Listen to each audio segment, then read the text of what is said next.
Hi friends, welcome to my channel Ratna Anupindi. మీరందరూ ఎలా ఉన్నారు? అందరూ బాగున్నారని అనుకుంటున్నాను. ఇవాళ వీడియోలో ఏం చేయబోతున్నానో చూడగానే అర్థమైపోయి ఉంటుంది కదా. చాలామంది సబ్స్క్రైబర్స్ ఎప్పటి నుంచో అడుగుతున్న సగ్గుబియ్యం వడియాలు. నూనెలో వేయగానే చక్కగా తెల్లగా బుస్సిన పొంగే వడియాలు నా స్టైల్లో ఎలా చేయాలో చూపిస్తాను. అలాగే వడియాలు వేయించిన తర్వాత కూడా తెల్లగా ఉండడానికి ఒక చిన్న టిప్ ఉంది. అది వీడియో లాస్ట్ వరకు చూస్తే మీకు అర్థమవుతుంది. మరి వీడియోలోకి వెళ్ళిపోదాం పదండి. ముందుగా మనకి కావాల్సినన్ని సగ్గుబియ్యం తీసుకోవాలి. సగ్గుబియ్యంలో 2 రకాలు ఉంటాయి. ఒకటి నైలాన్ సగ్గుబియ్యం, ఇంకొకటి నార్మల్ సగ్గుబియ్యం.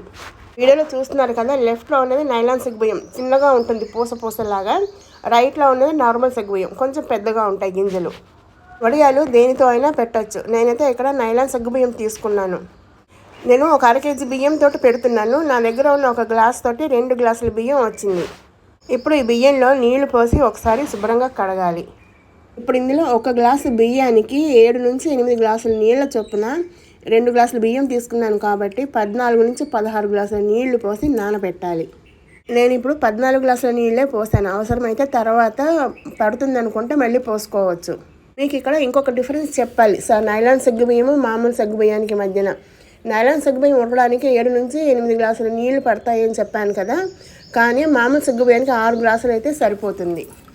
సగ్గుబియ్యాన్ని నానబెట్టకుండా కూడా ఉడికించవచ్చు, కానీ నానబెడితే ఇంకొంచెం తొందరగా ఉడుకుతుంది. అందుకనే నానబెట్టడం. చూసారు కదా, సరిపడినన్ని నీళ్లు పోసాను. ఇప్పుడు నానబెడదాము. నేను రాత్రే నానబెట్టేస్తున్నాను. ఇప్పుడు ఉదయాన్నే స్టవ్ వెలిగించి మన సగ్గుబియ్యాన్ని ఏ గిన్నెలో అయితే ఉడికిస్తున్నామో ఆ గిన్నెని స్టవ్ మీద పెట్టి సగ్గుబియ్యాన్ని వేయాలి. సగ్గుబియ్యం ఉడకడానికి వీలుగా వెడల్పుగా అడుగు మందంగా ఉండే గిన్నె తీసుకుంటే బాగుంటుంది. నేను ఇక్కడ కుక్కర్లో ఉడికిస్తున్నాను. మీరు గమనించారా, నీళ్లు తెల్లగా ఉన్నాయి ఇప్పుడు. అలాగే సగ్గుబియ్యము నీళ్లు 2 సపరేట్గా కనపడుతున్నాయి. ఇప్పుడు స్టవ్ మంటని మధ్యస్థంగా పెట్టుకొని కలుపుతూ ఉడికించుకోవాలి. స్టార్టింగ్లో పర్వాలేదు, కానీ ఒక ఉడుకు మొదలైన తర్వాత కలుపుతూనే ఉండాలి, లేదంటే అడుగంటుతుంది. అది ఉడికే లోపల మనం ఇందులో కారం వేయడానికి సరిపడా పచ్చిమిరపకాయ ముద్దని చేసుకుందాము. దీనికోసం కారాన్ని బట్టి పచ్చిమిరపకాయలు తీసుకోవాలి. చూడండి, ఇలా పండుతూ ఉన్న మిరపకాయలు అయితే చాలా బాగుంటుంది. పూర్తిగా పచ్చివి కాదు, పూర్తిగా పండు కాకుండా ఉంటాయి కదా, అలాంటి కాయలు. కాయలు కొంచెం కారం తక్కువ ఉన్నాయి కాబట్టి నేను ఎక్కువ తీసుకున్నాను. మీరు తినే కారాన్ని బట్టి వేసుకోండి. వీటిని ఒక మిక్సీ జార్లో వేసుకుని కొంచెం ఉప్పు వేయాలి. ఉప్పు వేయడం వల్ల తొందరగా నలుగుతుంది. ఇప్పుడు మెత్తని పేస్ట్ లాగా చేసుకోవాలి. చూడండి, ఈ విధంగా మనం ఇవన్నీ రెడీ చేసుకునే లోపల నానబెట్టిన సగ్గుబియ్యం కదా, ఆల్మోస్ట్ ఉడికిపోయింది. చూడండి, చిక్కబడి కలర్ కూడా మారింది. ఇందాకేమో తెల్లగా ఉంది, ఇప్పుడేమో ట్రాన్స్పరెంట్గా అవుతుంది. కానీ ఇంకా కొంచెం పలుకు ఉంది, ఇంకొక 5 నిమిషాలు ఉడకాలి. ఇప్పుడు అవసరం అనుకుంటే ఇంకో గ్లాసు నీళ్లు పోయొచ్చు. ఆ పోసిన నీళ్లు వేడి నీళ్లు పోయాలి, చన్నీళ్ళు కాకుండా. కన్సిస్టెన్సీ ఇప్పుడైతే పర్ఫెక్ట్గా ఉంది, కానీ ఉడికి ఆరిన కొద్దీ చిక్కబడుతుంది. అలాగే ఇప్పుడు రుచికి సరిపడా ఉప్పు వేయాలి. మనం పచ్చిమిరపకాయలు గ్రైండ్ చేసినప్పుడు వేసాం, ఉప్పు చూసుకుని జాగ్రత్తగా వేయాలి. వడియాలకి ఉప్పు ఎక్కువ పట్టదు, ఎండిన తర్వాత ఉప్పు తేరుతుంది, అందుకని చూసి వేసుకోవాలి. మనం ఇది టేస్ట్ చేసినప్పుడు ఈ పిండిని ఇంకా ఉప్పు పడుతుంది అనిపించాలి, ఇంకా కానీ ఎక్కువైంది అనిపించకూడదు. చిక్కబడి ఉడుకుతూ ఉన్నప్పుడు కంటిన్యూస్గా కలుపుతూ ఉండాలి, లేదంటే అడుగు అంటుతుంది. జాగ్రత్త, టేస్ట్ మారిపోతుంది. ఇప్పుడు ఇది పూర్తిగా ఉడికిపోయింది. చూసారు కదా, రంగు మారింది, చిక్కబడింది. మనం స్టవ్ మీద పెట్టినప్పుడు తెల్లగా ఉంది కదా, ఇలా రంగు మారి గంజిలా ఉంది అంటే పూర్తిగా ఉడికినట్టు అర్థం. ఇప్పుడు ఇందులో రుచి కోసము నువ్వులు వేసుకోవాలి. నువ్వులు రుచి కోసమే కాకుండా ఆరోగ్యానికి కూడా చాలా మంచిది. దీనికి కొలతంటూ లేదు, క్వాంటిటీని బట్టి మన ఇష్టం ఎంతైనా వేసుకోవచ్చు. నువ్వులు వేసిన తర్వాత ఒకసారి బాగా కలిసేలాగా కలపాలి. నువ్వులు బాగా కలిసిన తర్వాత ఇప్పుడు ఇందులో ఒక పెద్ద స్పూన్ తోటి జీలకర్ర వేయాలి. జీలకర్ర వేయడం వల్ల మంచి సువాసన, అలాగే ఎక్స్ట్రా రుచి వస్తుంది. జీలకర్రతో పాటుగా మనం రుబ్బి పెట్టుకున్న పచ్చిమిరపకాయ పేస్ట్ కూడా వేసేసి 2 బాగా కలిసేలాగా కలపాలి.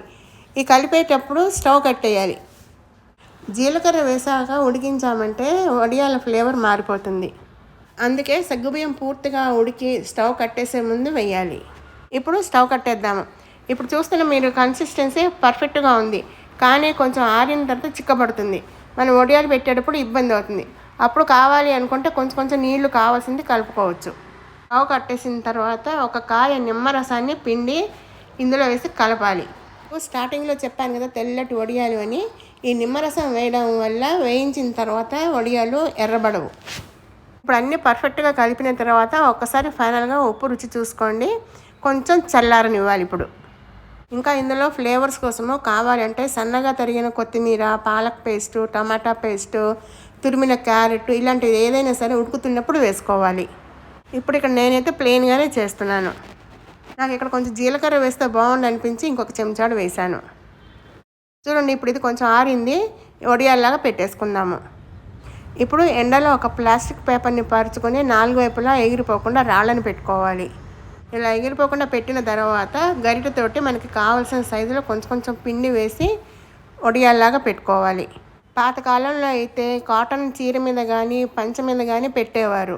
ప్లాస్టిక్ షీట్ మీద పెడితే ఎండిపోయిన తర్వాత వడియాలు అవంతట అవే వచ్చేస్తాయి. అదే కాటన్ క్లాత్ మీద పెట్టాము అంటే వెనక నుంచి కొంచెం నీళ్లు చల్లి తడపాలి వడియం వెనకాల. అప్పుడు ఆ తడికి నాని వడియం ఈజీగా వలవడానికి వచ్చేస్తుంది. మంచి ఎండలో పెట్టామంటే ఒక్క రోజులో ఎండిపోతే పేపర్ నుంచి ఈజీగా వచ్చేస్తాయి. ఒలుచుకున్న తర్వాత మళ్ళీ 1 రోజు 2 రోజులు ఎండను బట్టి గలగల ఎండే వరకు ఎండబెట్టుకోవాలి. చూస్తున్నారు కదా, మరీ మందంగా కాకుండా మరీ పలుచగా కాకుండా పెట్టుకోవాలి. మరీ పలుచగా పెట్టుకుంటే ఎండిన తర్వాత విరిగిపోతాయి.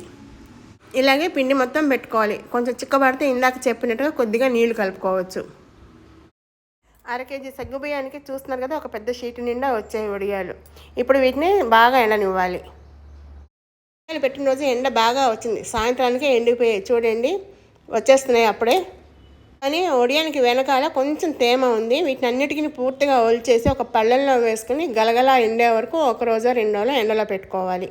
నేను పెట్టినప్పుడు ఎండలు బాగా ఉన్నాయి. ఇలా ఒలిచిన వడియాల్ని నేను 1 రోజే ఎండలో పెట్టాను. చూడండి, పెళ్ళపెళ్ళమని విరుస్తుంటే. వీటిని ఇప్పుడు ఒక డబ్బాలో స్టోర్ చేసుకుంటే 1 ఏడాది నిల్వ ఉంటాయి. అవసరం అనుకుంటే ఎప్పుడన్నా మధ్యలో 1 రోజు ఎండలో పెట్టుకోవాలి. సగ్గుబియ్యం వడియాలు అందరికీ తెలిసిందే, కానీ నేను చేసిన విధానం మీకు నచ్చితే ఒకసారి ట్రై చేసి మీకు ఎలా వచ్చిందో తెలియచేయండి. ఇంకెప్పుడన్నా వీలైనప్పుడు ఇంకొక పద్ధతిలో కూడా చూపిస్తాను.